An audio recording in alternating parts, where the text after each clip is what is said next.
September 6th, 1996. Tupac Shakur is the most successful hip-hop artist in the world. He's no different than the king of rock and roll, Elvis Presley. Tupac was a king of rap. To his legions of fans, he's the ultimate gangster rapper. Thug life, that's my comment. He's the angry voice of urban America. Yes, I am gonna say that I'm a thug. That's because I came from the gutter. People in the hood call him Black Jesus. They was like he was sent here to save us. But to the authorities and to his rivals within the world of hip-hop, he's seen as a threat. You know, America eats its babies. No matter what y'all think about me, I'm still your child, you know? He said many times, I'm going to die. I'm going to go out in a blaze of glory. And soon, that prophecy will come true. This is the story of the final hours in the life of Tupac Shakur.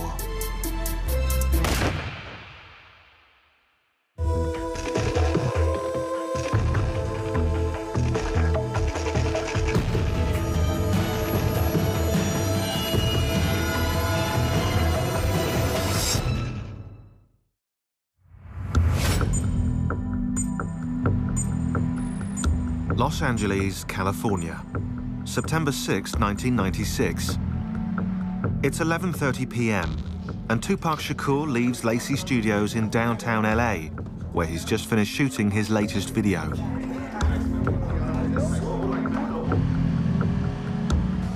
After scoring 6 top 10 singles in the last 6 years, Tupac is riding a wave of success that other artists can only envy. But in just 24 hours, that ride will come to a sudden and brutal end. After driving to his mansion in the LA suburb of Calabasas, Tupac, exhausted from the video shoot, steals a few hours' sleep.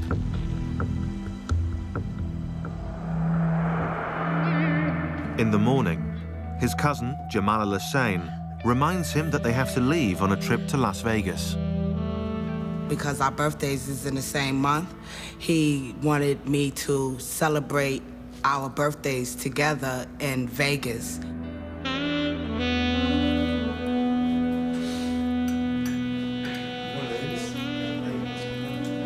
Tupac is going to Vegas to catch a boxing match and then play at a local club. With him is his live-in girlfriend, Kidada Jones, daughter of legendary record producer Quincy Jones.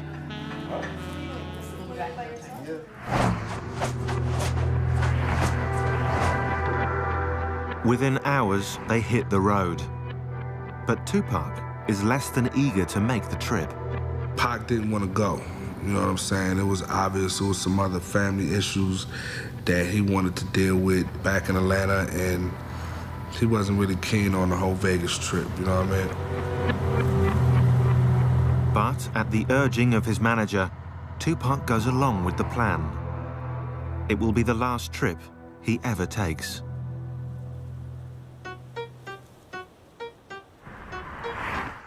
Five years earlier, back in 1991, the only plan for Tupac Shakur was making it to the top in the competitive world of hip-hop. And with his first album, Tupacalypse Now, Tupac was well on his way.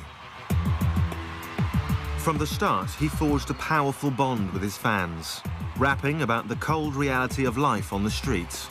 When he put that pen to paper and he opened up his mouth on that mic, it was just, you know, God had to be working. It seemed like every song he wrote, his life was coming out. Like it was just taking the blood out of him. They got little Italy, little everything. They don't have a little Africa, they got the ghetto. And we think that that's ours. That's not even ours. That's just what was left over. His songs stood up for the powerless, the poor, the forgotten, those with no political voice in society. In 1994, Shakur clearly spelled out his philosophy in an album entitled Thug Life. But he wanted the ones who didn't think nobody gave a to see that he gave Thug Life, the hate you gave little infants, everyone. Thug Life isn't just something for me. Thug Life is for you too. Anybody It's all the that society throws at you. Thug life is about choices. When you make the wrong choices, you end up in a life that you don't really want to be in. And that's what thug life is, against all odds. I'ma still make it. Tupac even had his political creed etched onto his skin. And all his tattoos meant something. He had 50 with an AK-47 tattooed on him. And what he believed is that 50 black men can do anything, if they put their mind to it, and they were all pulling at the same time in the same direction. Fans fell in love with his swagger and with his utter refusal to tone down his message. Was it incendiary? Was it crazy? Were the kids screaming at his concerts? Were girls tearing off their shirts? Were guys, like, you know, saluting with the pistol salute in the air? Yes, they were doing all that. And, I mean, that's hip-hop, that's rock and roll. Tupac's appeal went way beyond the ghetto, pulling in white, middle-class suburban kids who enjoyed the danger he brought from the other side of the tracks. Whether it was his energy or, you know, his force or his excitement or, you know, whatever it was, I believe that he connected with men and women and black and white and old and young. He always kind of had this ideology that he didn't need a record label. He didn't need the movies. All he needed to do was stay real. Because if he stays real and he keeps telling the kids what is authentic to him, that they will always relate. He will never be begging for bread. If it was attention that Tupac was looking for, he more than got it. But not always for the right reasons. As he climbed the ladder, some in the hip-hop community looked on with envy. Tupac Shakur was starting to make enemies. Hip-hop is about competition and about, you know, I'm better than you and, you know, I get more chicks than you. And it's very competitive, almost like a sport. Then you have these, you know, these huge egos working against each other. It's a recipe for destruction. And soon, rap's obsession with rivalry and violence will hit the glitzy streets of Vegas. And someone will overthrow its reigning king.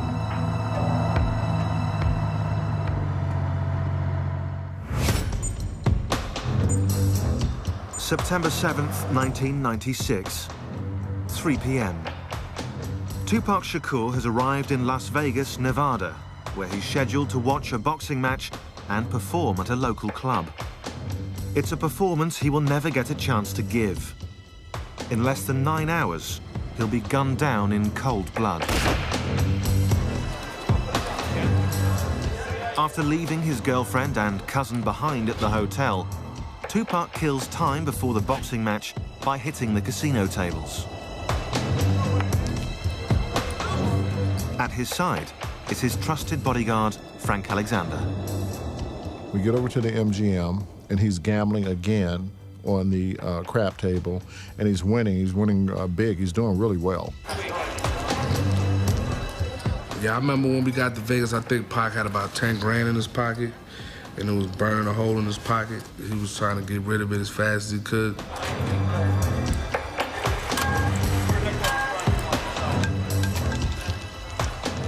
At the table, Tupac is joined by members of the Outlaw Immortals, his backup group. They were his singers and his friends that were on a lot of the songs that you know, he was doing at that time. As usual, everywhere Tupac goes, a crowd follows, especially women. Tupac and women. The women were a dime a dozen. They were there, the groupies, from the movie sets, from the video sets, from the studio, from Italy, wherever. In the casino, as in life, Tupac plays for high stakes. Riding high in the charts, he can afford to gamble.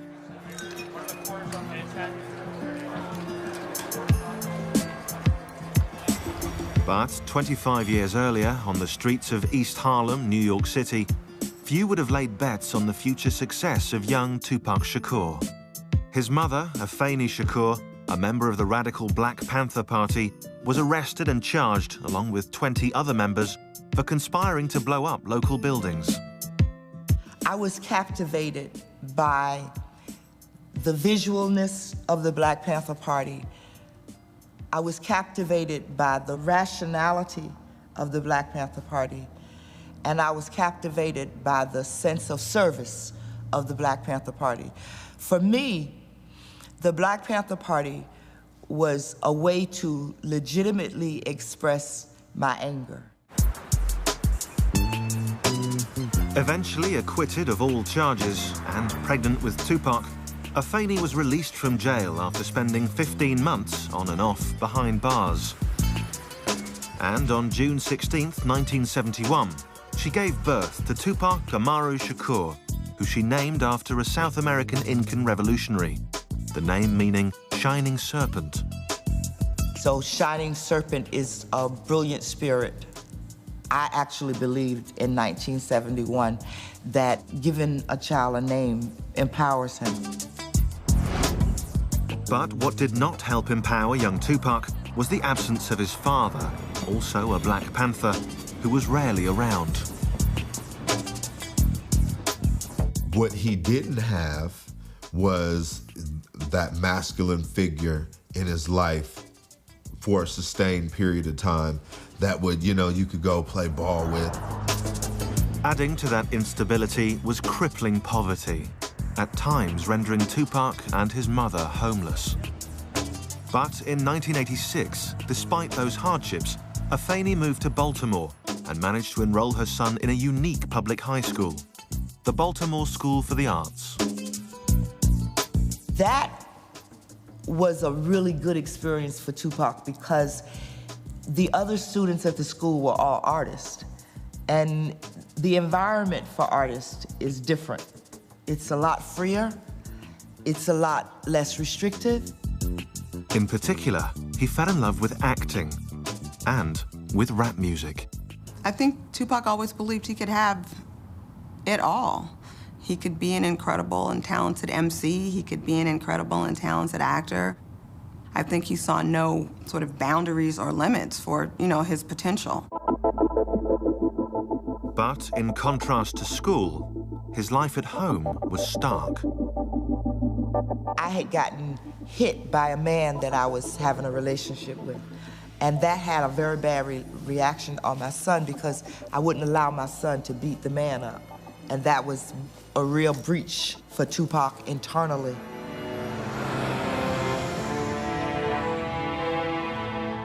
In June of 1988, to protect her son from their troubled home life, Afeni sent Tupac to the other end of the country to live with a friend in Marin City, California.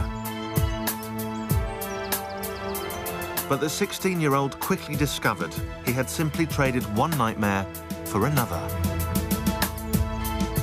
Marin City, one thing that they're known for is a fist fight. Tupac was a little bitty guy.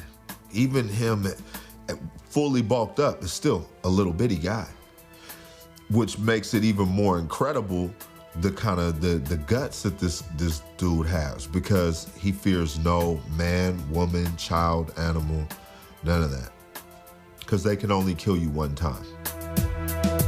Soon, Afeni joined her son in California.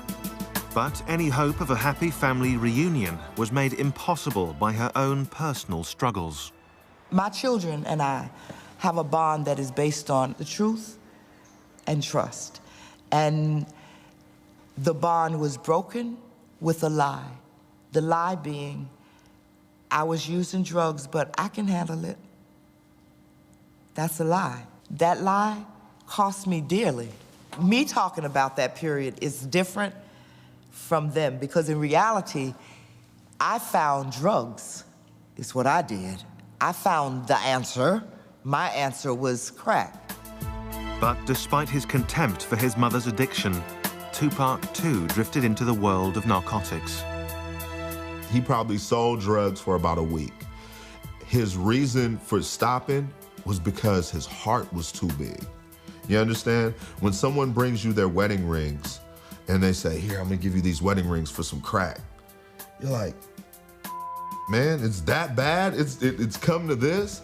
And he quit. He said, I'd rather starve or I'm gonna make this rap thing work. At 17, Tupac hooked up with neighborhood friend Ray Love to create his first real group, Strictly Dope. We didn't fear nothing. We would jump on the stage and perform right now. We didn't need no trays of food. We didn't need a special type of mic. We didn't need a rider. We didn't need a limo. Nah, just give me just one mic, man. Tupac's ability to use that microphone would carry him clear out of Marin City and eventually to Las Vegas, where the world's greatest rapper would be silenced forever.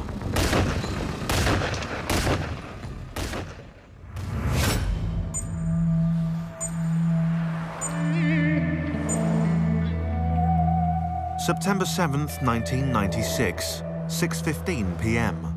Since arriving in Las Vegas almost 4 hours ago, Tupac Shakur and his entourage have been taking it easy, gambling at the casino and enjoying a few drinks. But in just 5 hours, Tupac Shakur will be gunned down by a cold-blooded killer.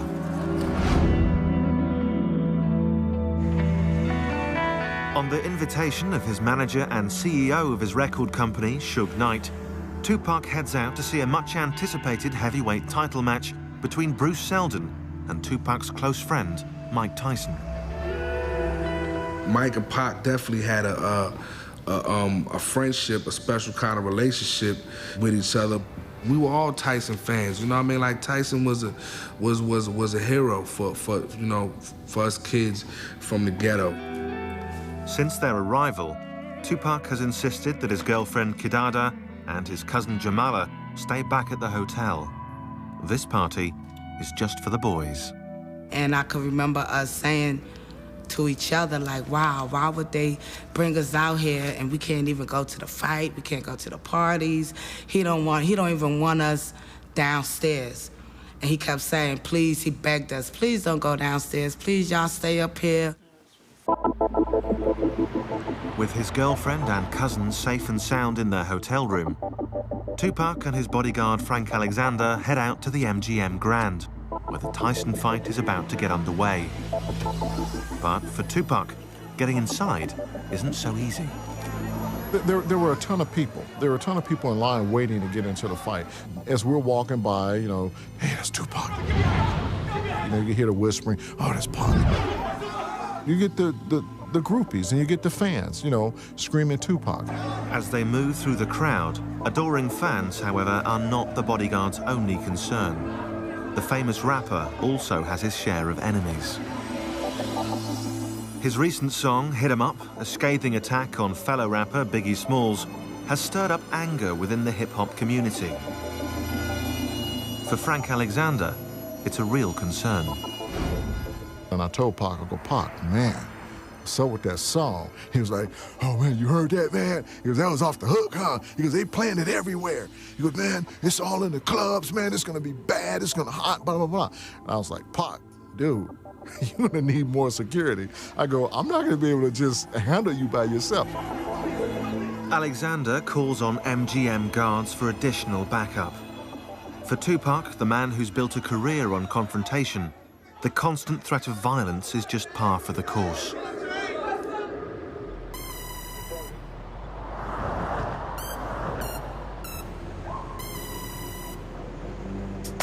But back in 1990, only 6 years earlier, few had ever even heard of Tupac Shakur. Still down and out in Marin City, California, and desperately trying to break into the music business, he caught the eye of established Oakland rapper Shock G, who offered Tupac a gig as a dancer in his group, Digital Underground. He saw Pac had no home to go back to, and, you know, he gave him an opportunity. It was just the break Tupac had been waiting for. Suddenly, the teenager was circling the planet on a world tour. Tupac had a lot of fun running around with Digital Underground. They were calling from Japan, and they were calling from London, and they were calling from Italy, and they were calling from Australia. A natural showman, Tupac graduated from just dancing to stepping up behind the mic. The move was an immediate success. Pac was a master at, he could take your style and do it a little bit different or a little bit better than you. And that was something. And so that's how he dealt with every situation. Soon, Tupac had his first record deal. And in November 1991, Tupacalypse Now was released. The album featured a strong and sometimes contradictory mix of violent anthems and compassionate social commentaries about poverty, broken homes, and drug abuse.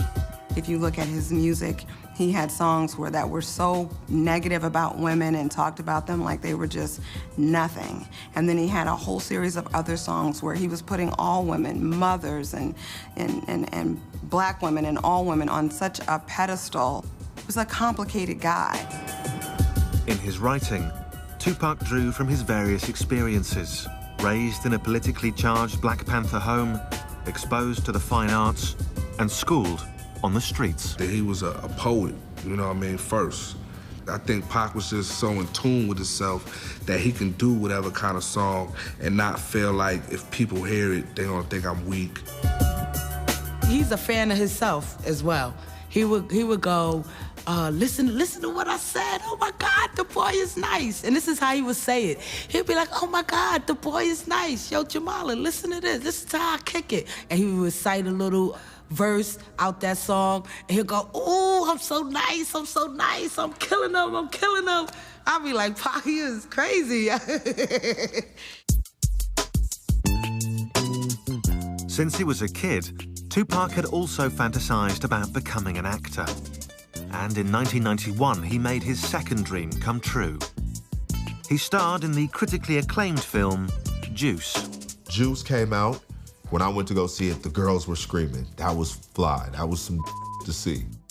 From the moment Juice came out, everybody was talking about Pac. It was just obvious that, you know, he was on the verge of something really major.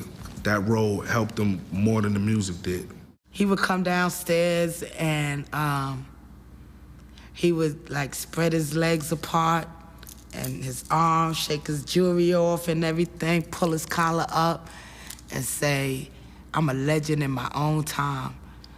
And I would say, Dag, Pac, man, in another 10 years, you're gonna be the most powerful man in America. He was like, yeah, watch and see, I am. Things were looking good for Tupac. The following year, his mother, Afeni Shakur, now clean and sober, re-entered his life. Once again, they were a family. I discovered that when a child says to you, you're my mother, when they give you authority over their lives as their parent, that they can withdraw that authority. And my children withdrew it. I didn't take it back. They gave it back to me. But with the good came the bad. In 1992, Tupac was arrested for allegedly attacking a limo driver. In 1993, he was charged with assaulting another rapper with a baseball bat. In another incident, he was charged with attacking film director Alan Hughes with a weapon. In Atlanta, Georgia, he was arrested, although later released, for the alleged shooting of 2 off-duty policemen. It seemed that Tupac Amaru Shakur was taking his gangster image rather too literally. Well, Pac, you got to realize of, you know, where he come from and his family's history with the police. And they hated Pac. They hated Tupac. I don't know if it was that his heart was a Black Panther heart. I don't know if that was it, but Tupac just had no patience for law enforcement, and I don't know that he had respect for law enforcement. And so I think, why were the authorities mad? Because Tupac was thumbing his nose at them and worse. Mr. Shakur, can we get a comment from you at all? Hell no. Thug life. Thug life. Thug life. That's my comment. What's that mean? I don't understand. This is yours. Pac always felt like he would be a statistic.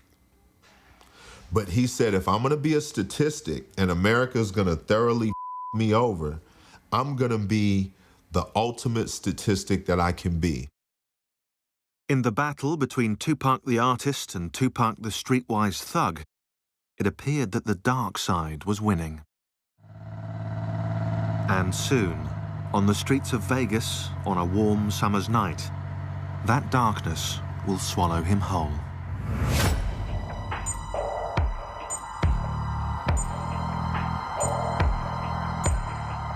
September 7th, 1996, 8:35 p.m. Tupac Shakur has just finished watching a boxing match at the MGM Grand, where his close friend Mike Tyson pulverized his opponent Bruce Seldon in less than 2 minutes. Backstage, Tupac is accompanied by Suge Knight, his manager and the owner of his record company, Death Row. With them is Tupac's security guard, Frank Alexander, and various Death Row Records associates. It's clear to everyone that Tupac Shakur is still revved up from the fight. And he's just going off, you know, man, 50 blows, 50, man, he knocked them out, yo, 50 blows.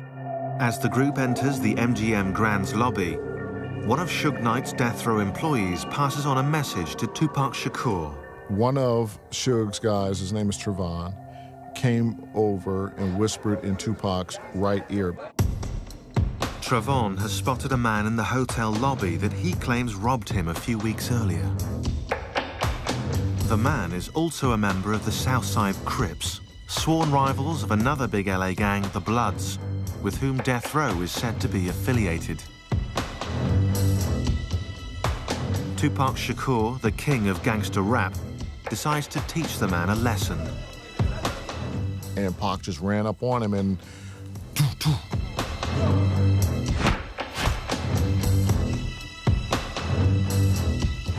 Fired up by the boxing match, the Death Row entourage, including its CEO, Suge Knight, joined Tupac in the feeding frenzy.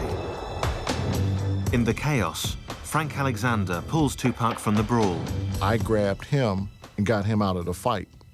Orlando Anderson's on the ground and everybody's kicking at him, beating him down. 2 years earlier, in New York City, Tupac was involved in a different kind of battle, a fight for his very life.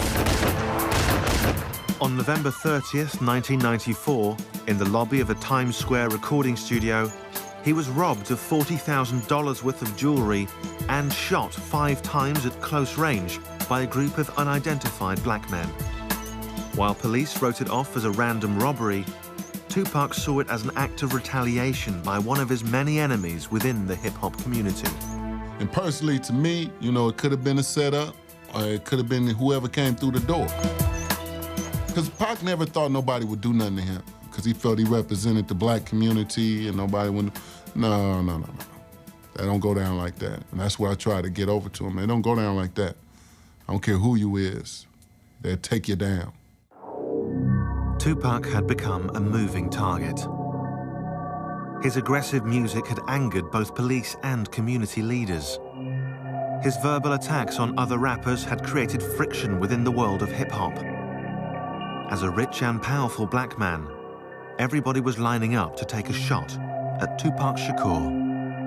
But he was just a cat that just refused to back down. You know, that was just him. He just refused to back down. I loved it about him, but I also knew that can be a downfall too, you know? And that's what I was really trying to give to him, that can't just run up on anybody, man. They'll kill you out here, for real. Tupac knew where he lived. He knew what the system was. He knew what he agreed with and what he didn't agree with. But he also knew that if he didn't make an effort to make capital in a capitalist society, he wasn't going to be able to do anything that he wanted, you understand? Tupac's image as a thug was catching up with him. The shooting had left him with 5 bullet wounds, the most serious of which was a severed artery in his thigh. Tupac was paying the price for not only writing about our violent culture, but also for being a part of it. This is all about my image. Has nothing to do with me. This is all about my image. It's like MTV, all the papers, they building me up. Now they destroying me on the same image that they perpetuated. You know what I'm saying? I'm selling records. This is what I do for a living. I'm selling records. Don't get it twisted. This is not my real life. This is not how my real life is supposed to be. I'm not supposed to be really having all these villains in my life. You can't blame a rapper for murders unless you're gonna blame Arnold Schwarzenegger for all the people he killed in Terminator. You know what I'm saying? How you gonna blame a rapper when we only speak it, and then you got actors who show it, but you don't blame them? Less than 5 hours after his operation, and against doctors' advice, Tupac Shakur checked himself out of the hospital. He had other problems to deal with. The rapper was due in court to face rape charges brought by a 19-year-old woman. Charges he angrily denied. Why am I in court? You know what I'm saying? Get my life ripped apart. But I'm here, I'm gonna go through it just to show that I have faith in the American system. But soon I'm gonna go crazy. Acquitted of sodomy and weapons charges, Tupac was instead convicted of forcibly touching the woman's buttocks, a felony sex abuse charge. He was given the maximum sentence, up to 4.5 years behind bars. To his legions of fans, it seemed that the law was making an example of Tupac Shakur. Pac was the one that had the biggest mouth and would say it the loudest and say it to anybody, you know what I'm saying? It was times where he said it even to his mother. I'm loud, I didn't shut up. But I didn't think they was gonna take it this serious. Me keep talking out, I didn't think it was gonna be a matter of life and death. What did you do? What happened? Can you tell us? While at the Clinton Correctional Facility in upstate New York, Tupac seemed to undergo a startling transformation. The king of gangster rap publicly denounced thug life. Well, you got to realize when Pac was in jail, you know, jail will make you start thinking. And you're gonna do anything you can to get out of jail, you know? So, to me, when he denounced thug life, it was like, you know, I'm only playing. Let me get up out of here. But getting out of there wasn't so simple. Obviously, Pac was in a dire position, being incarcerated and, you know, his money being dwindled down because of all the cases and, you know what I mean, fighting these bogus lawsuits and all of that. In exchange for signing with Death Row and taking him on as his manager, Suge Knight promised to get Tupac out on bail. And soon enough, the all-powerful godfather of hip-hop made it happen. I never saw the contract. I just remember the phone call. You know what I'm saying? Calling us saying, you know, I'm on death row now. You know, I just signed with Death Row. They tried to control Tupac. Even when they sent him to death row, they thought Suge was gonna be able to control him. But you know, that was just like putting a flame with some dynamite. That's gonna blow.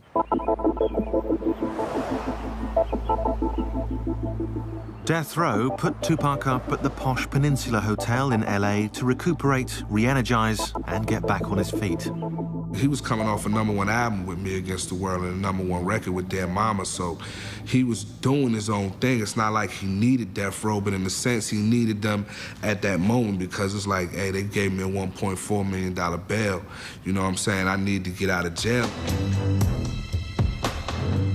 The master agitator was free and eager to get back to what he knew best, holding up a mirror to society's ills.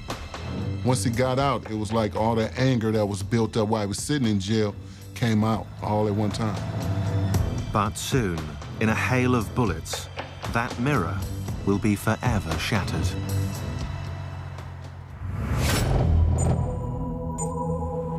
September 7th, 1996.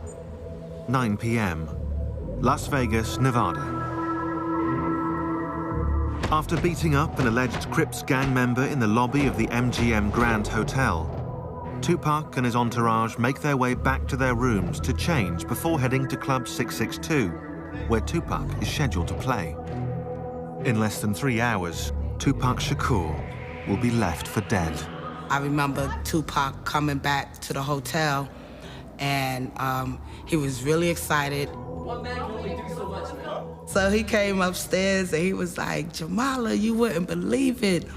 I did a 1-2 on a dude. I knocked him out. I did a Mike Tyson on him.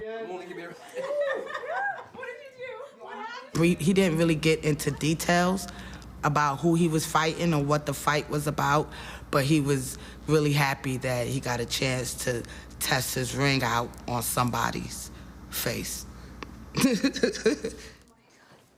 While getting dressed, Tupac decides not to wear his bulletproof vest, a garment not out of place on a man with so many enemies.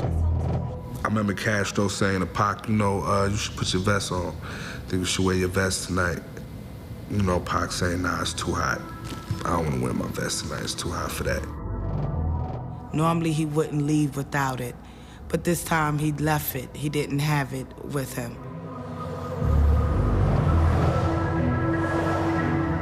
After the short pit stop, Tupac and the others wind their way across the strip to a mansion belonging to Suge Knight, Tupac's manager and the owner of Death Row Records.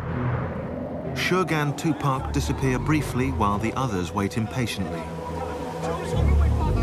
I don't really know what Pac and Suge was doing at the time. You know what I mean? I just know we was waiting and I was ready to go. Almost everything in Suge Knight's mansion is red, the official color of the Mob Piru, an offshoot of the LA gang, the Bloods. He wore a lot of red. You know, it was his choice of color. He was from Compton. His hood, his set were of, you know, Bloods. So by him wearing red, if that's what he was representing, then that was on him. Some felt that by associating with a record label connected to the Bloods, Tupac was making himself yet more enemies. This time with the Bloods' arch rivals, the Southside Crips. But his bodyguard, Frank Alexander, saw it differently. Tupac was not gang-related. If you want to represent a color with Tupac, it would have been green, and that's the color of money. After about half an hour, with Tupac and the others ready to leave for Club 662, Tupac makes an unusual request to his bodyguard. I was walking to the car with Suge and with Tupac, and I was actually opening up the back door to get in the back seat. And Pac stopped and said, no, take the keys and go drive the Lexus with the Outlaws in it, because we're going to be drinking and you're going to be the designated driver to drive us back after we've finished partying over at 662. Tupac's last-minute arrangement comes at the urging of Suge Knight, who wants to talk privately with his star rapper. The procession snakes its way back to the Vegas Strip for the concert at Club 662, a concert he will never get to play.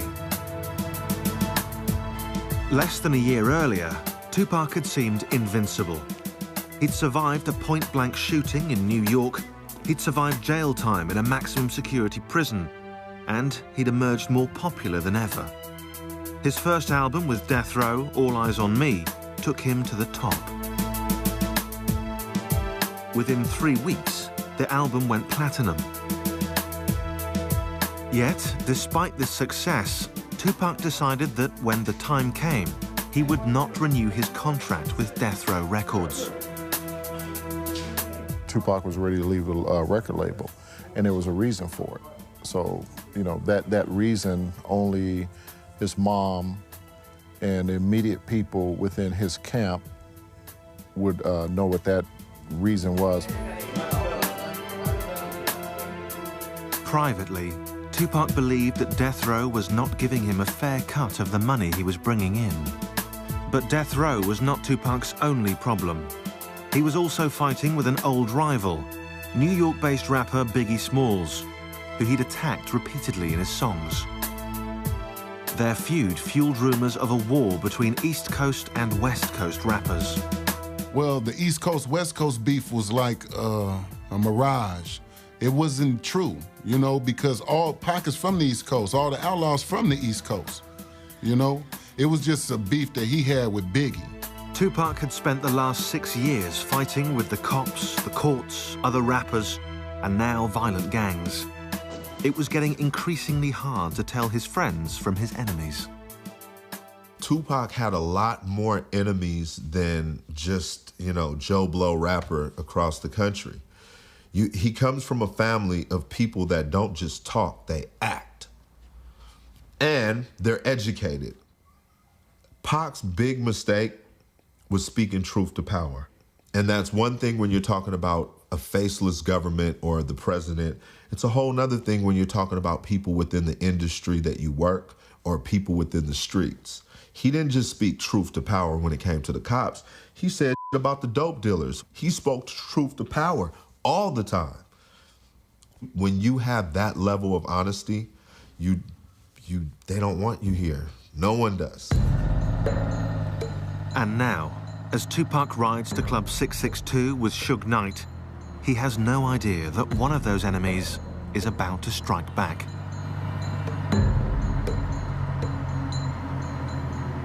Once we got to Flamingo, we made a right-hand turn. We came to a stoplight, which was Koval. As Tupac's bodyguard follows in the car behind, the convoy inches forward. And as usual, Tupac draws the attention of his fans.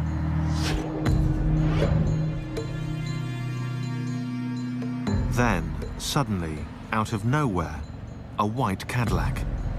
As they got closer to the BMW, the arm came out and the gun just started firing.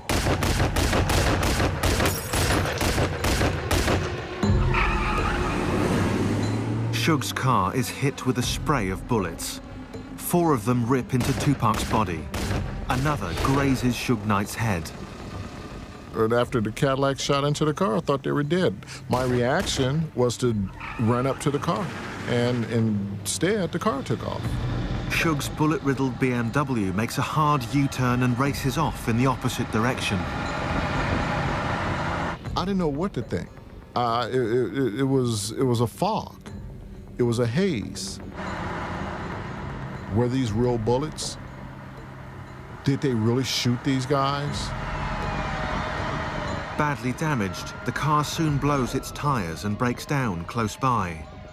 And, for the second time in his short life, Tupac Shakur is looking death in the face. September 7th, 1996, Las Vegas. At 11:17 p.m., a hail of bullets cut down superstar rapper Tupac Shakur. Mortally wounded with a punctured lung, he's rushed to University Medical Center, where he undergoes 2 emergency operations. His right lung is removed to stop internal bleeding, and he's induced into a coma from which he will never awake.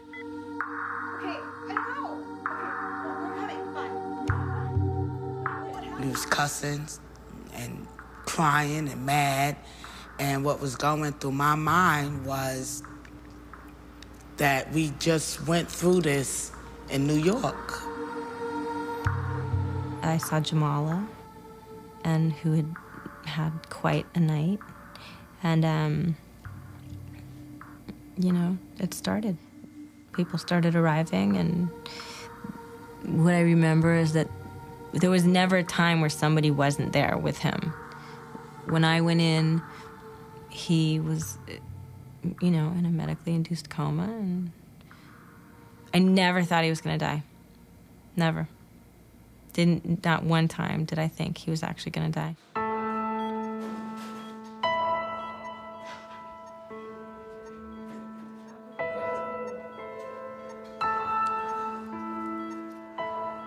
When I first seen Tupac on a hospital bed, and he had all these tubes connected to him, and I knew then that he was gonna have to fight for his life. For 6 days, Tupac remains in a coma. Throughout, his family gathers in an around-the-clock vigil, refusing to accept the inevitable. We all had this thing, and I guess he did too, is to where, like, Pac is indestructible. So when he got shot the second time in Las Vegas, we were like, man, it's Pac, dude. But on September 13th, 1996, at only 25 years old, Tupac Shakur's short but violent life comes to an abrupt end. His death leaves many feeling lost. When he dies in the street, whoa, man, what is going on in America, man? What is going on in America where you make it and you still don't make it out? Meanwhile, the criminal investigation into Tupac's murder is stonewalled when witnesses refuse to cooperate. Theories on who pulled the trigger are rife. Some suggest a revenge attack by the Crips for the beating in the MGM lobby. Some point the finger at longtime Tupac rival Biggie Smalls, who will also be shot to death 7 months later. Others still speak of a setup by Suge Knight, who knew Tupac was planning to leave Death Row Records. Whatever the truth, on the streets of LA, retaliation for Tupac's death comes fast and furious. Over a 10-day period, 12 shootings erupt between rival gangs. 3 are killed, 22 are arrested. In death, Tupac becomes even more popular. He goes on to sell over 75 million albums worldwide and enters the Guinness Book of World Records as the highest-selling rap artist of all time. They lost a great man. They lost an activist, a poet, a rapper, a brother, a friend. He was one of the great ones. Yeah, he was. He's not a perfect person. He's not a perfect rap star. He's not a perfect pop star. I think people liked him all the more for that. That sense of humor, man. Dude was funny. It's not all, not all what you see, the toughness and the bravado and all of that. We did more laughing than we did any of that tough gangster. His mother, Afeni, takes the family reins. In 1997, the Tupac Amaru Shakur Foundation is created to provide training and support for creative students. That same year, the University of California, Berkeley, offers a course entitled The Poetry and History of Tupac Shakur. I speak to him all the time because it matters to me what he thinks about what we're doing. It matters to me. So I believe that he hears me. To this day, Tupac Shakur's killer has never been found.